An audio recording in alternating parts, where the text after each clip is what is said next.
তস্য সঞ্জনয়ন হর্ষং কুরু বৃদ্ধ পিতামহ সিংহনাদং বিনোদ্যৌচ্চৈ শঙ্কং দদমৌ প্রতাপবান। তখন কুরুবংশের বৃদ্ধ পিতামহ ভীষ্ম দুর্যোধনকে উৎসাহিত করতে সিংহের গর্জনের মতো অতি উচ্চ নাদে তার শঙ্খ বাজালেন।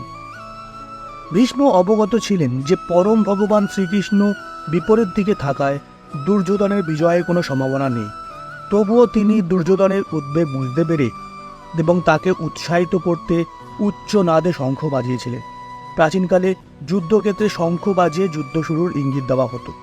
এটির মাধ্যমে দুর্যোধনের কাছে স্পষ্ট করে দেওয়া হলো যে ভীষ্ম কৌরব সেনাবাহিনীর নেতৃত্ব দিতে প্রস্তুত এবং তিনি কর্তব্যের সাথে যুদ্ধ করবেন ও এই ব্যাপারে তিনি কোনো রকম অবহেলা করবেন না।